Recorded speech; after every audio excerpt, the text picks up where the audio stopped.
Hi, today I have Vivo V29 Lite and I want to show you how add event to your calendar on this device. To add event to your calendar, firstly open calendar application. In it, we must tap on day when we want to add our event, maybe 29th of November.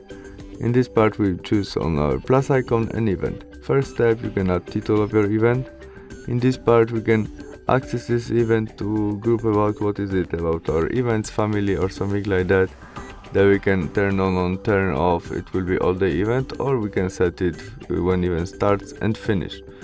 There we can set repeat of that if we need it. In this part we can make video conference when event starts, add location of our event, add notification, and we can add more than one and make our custom notification.